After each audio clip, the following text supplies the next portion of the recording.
So I'm continuing the rest of the story and talk about our academic competitions.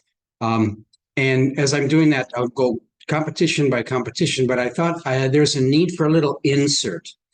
To answer this question that I've gotten often, how can a little school like that, where maybe sixth, seventh, and eighth graders combined, you have 75 students, perhaps, average, and yet when you compete against schools that have 10 times that amount, 500, 600, 700 students, you do so well. Your students achieve so highly on a regional level, on a state level, and even on a national level. How do you do that? And I thought that's important to understand, because this is the essence of the education that the children get. And also it explains why we use competitions and our success in those competitions. So there's a couple things, generally schools, we think of schools as each year a certain amount of information is being given to the students. We're assuming they learn it. We give them a test to make sure they learn it. We give them a state test to really make sure they learn it. Basically, there's so much data to show up that kind of education is fine within the confines of school, passing grades, going to the next level of education. But for learning, very little value whatsoever. So how do we approach education? We start by defining the essence of a subject and the essential thinking that happens in a subject. So if you remember when I talked about science education at Birchwood, we start with the idea that science is the introduction to inductive thinking. You make observations, you collect data, you organize and reorganize the data.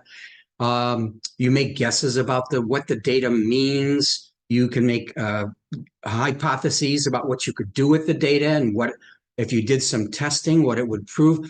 That's the process. That's the thinking skill called science.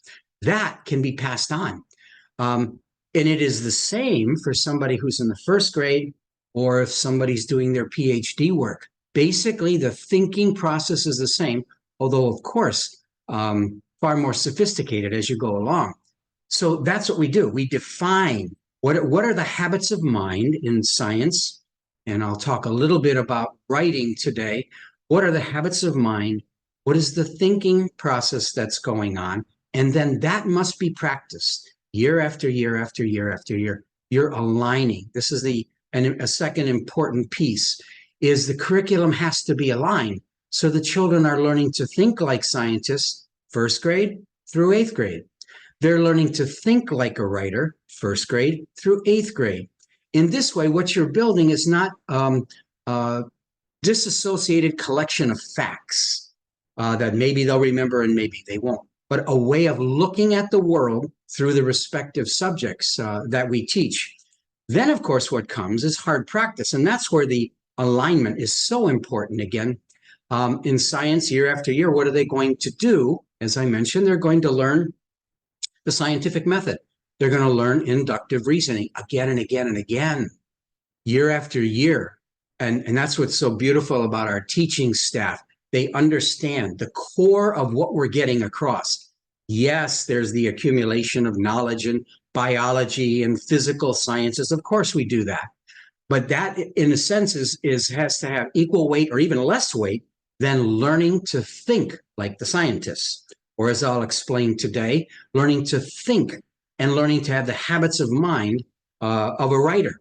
And then you practice. And of course, when you practice, practicing the same thing, there's hard work involved, there's self-discipline involved, there's cultivating intellectual stamina, but always in relationship to the essence of the subject, to the thinking skills that are necessary. And then you learn metacognition. You learn how to improve. You learn where your weaknesses are. You learn how to address those weaknesses and how to face new challenges. So you learn to be resilient. And here's the important part. It happens year after year after year. Of course, as the children get older, the expectations go way up. The teachers are more demanding. But then children are used to not only learning how to think, but they're learning to have all these metacognitive skills that are really going to be at the core of their success. And so when we get to these competitions, it's not that we have the smartest kids in Northeast Ohio, or we have the hardest working, or that we're so intent on having competitions that we push our students. None of that. It's we identify the essence of that subject, and the children are introduced to it year after year after year after year. And of course, the result is what they're able to achieve. Now, in writing, what is the essence of writing? Well, you just need to check with any writer in history or contemporary writers. Check their biography. They will tell you two things are important, maybe three. One, they've got to be a reader.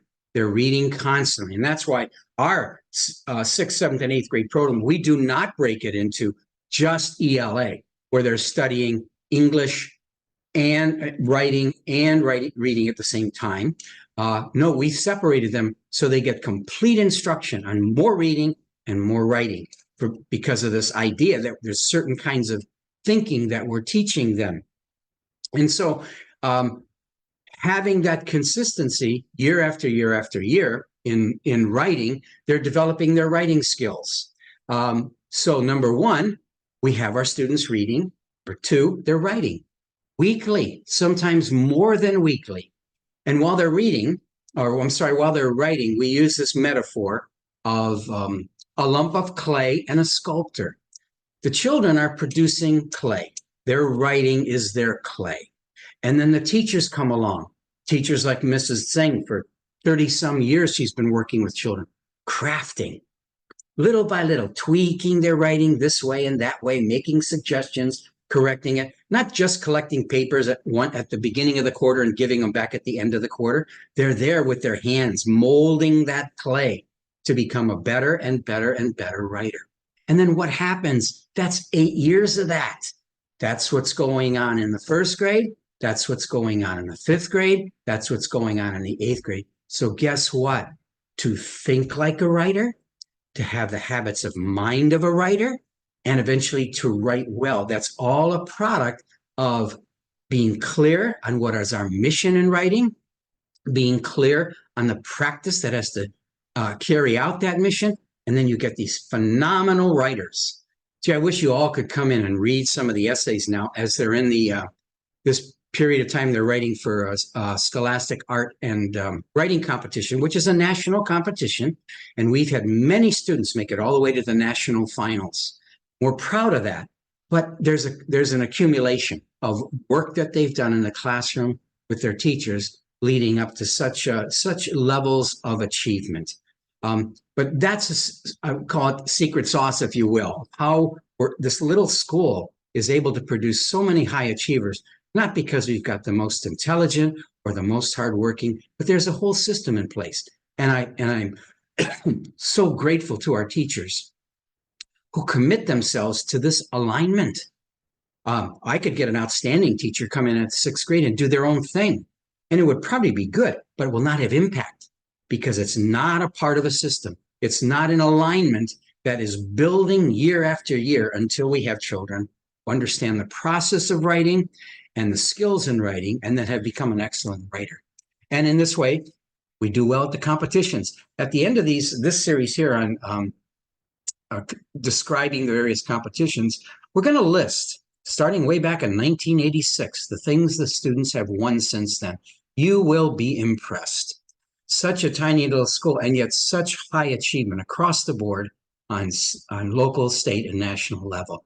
I think you'll enjoy that particular video for the rest of the story. Okay, thank you. Bye-bye.